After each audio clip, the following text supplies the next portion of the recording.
Bonjour à tous, bienvenue dans ce nouvel épisode de Savoir est un devoir. Aujourd'hui, c'est un épisode un peu particulier que je vais vous raconter. D'habitude, je me base sur des faits historiques avérés, sur des sources fiables. Cette histoire est basée en partie sur une légende. Vous savez, en latin, légende veut dire qui mérite d'être lue. En l'occurrence, qui mérite d'être racontée.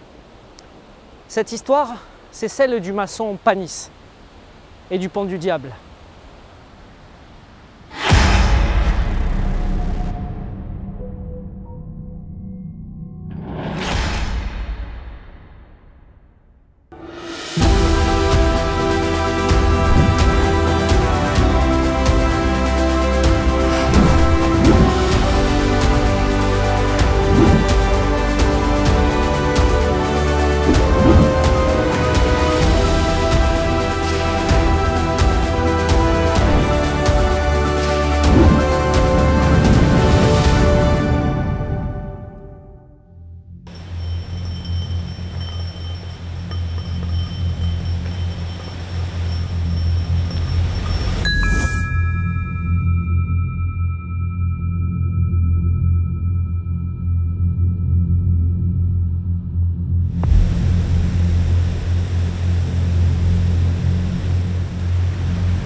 Nous sommes aujourd'hui dans le centre du Tarn, sur la commune de Réalmont.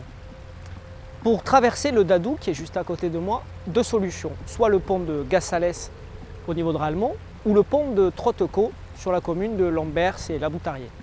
Entre les deux existe à l'époque un petit gué. Et c'est à cet endroit que dans les années 1870, 4 riverains décident donc de faire construire un pont pour mieux traverser le Dadou. Un maçon est recruté de Réalmont, il s'appelle Weiss, mais tout le monde l'appelle par son surnom Panis. Le devis est d'environ 11 000 francs. 8 000 francs payés par les riverains et le reste à charge de la commune de Réalmont et de quelques généreux donateurs. À peine son ouvrage terminé, l'arche gauche du pont s'écroule. Panis est effondré, il ne sait pas quoi faire. Il se tourne vers la mairie de Réalmont pour demander une petite rallonge afin de reconstruire la partie du pont qui s'est effondrée. La mairie, près de ses sous, lui refuse, considérant que c'est de sa faute si le pont est tombé. Panis n'a pas d'autre solution et tombe en dépression.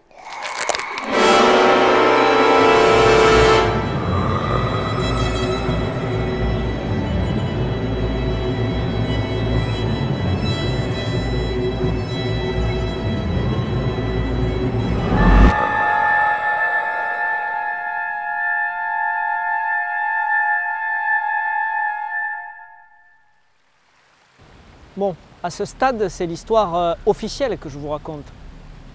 Mais comme dans d'autres situations un peu inextricables, la légende, les croyances, les superstitions prennent vite le dessus. Et c'est le cas ici dans l'histoire du maçon Panis. Le pont à moitié effondré, la commune qui refuse de payer les réparations, lui qui n'a pas assez d'argent pour les faire, Panis il tombe en dépression. Et seul, chez lui, un sombre soir d'été, le diable lui apparaît. Oui, le diable.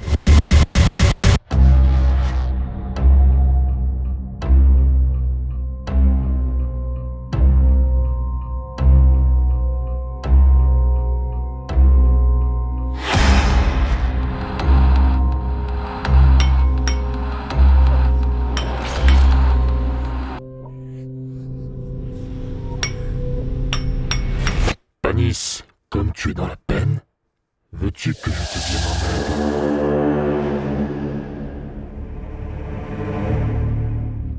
J'en aurais bien besoin. Vous pouvez y faire quelque chose? Tu as besoin d'argent, et je peux t'en donner, mais à une condition. Quelle condition? C'est que je sois autorisé à prélever sur ce pont un droit de péage exceptionnel. Le premier qui passera sur le pont deviendra ma propriété. C'est une chose bien grave, ça. Bien grave? Considère le service que je te rends. J'ai besoin de réfléchir.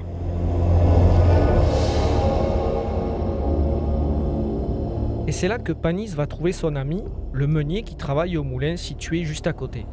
Il lui raconte sa rencontre avec le diable et lui demande conseil. Que ferais-tu à ma place? Le meunier tout d'abord reste pensif, silencieux, puis se ravise et s'écrie. J'ai une idée du tonnerre. Je ne voudrais surtout pas faire de mal à quelqu'un. Ce ne sera ni ton malheur, ni celui d'un autre.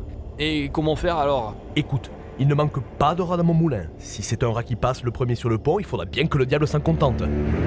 Panis et le meunier sont heureux d'avoir trouvé une solution à ce pacte diabolique. Allez, c'est entendu. Je m'en vais donner ma réponse au diable. Et s'il me remet tout de suite la somme que je lui demande, je m'engage à lui donner satisfaction dimanche prochain à 3h. L'affaire étant conclue au jour et à l'heure venue, le diable, impatient de voir quelle serait sa victime, se tient à l'entrée du pont. Le meunier, Panis et toute une foule de curieux se présentent au pont. Le meunier tient dans sa main une nasse dans laquelle s'agite un malheureux rat. Posant sa nasse à terre, face au prince des ténèbres, le meunier délivre le rat qui se hâte de traverser le pont dans la direction du diable.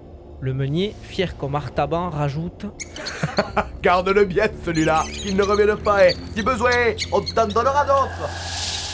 Il éclate de rire, comme toute l'assemblée. Le diable, se voyant joué par quelqu'un qui, en la circonstance, était plus malin que lui, entra dans une colère folle, pourrait-on dire diabolique, et menaçant le meunier d'un geste, lui cria « Tu le paieras !»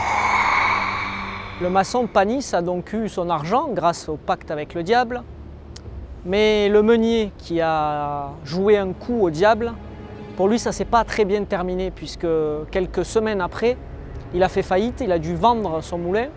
Son moulin a été racheté par un mégicier de Groyer qui lui-même en s'installant ici a aussi fait faillite.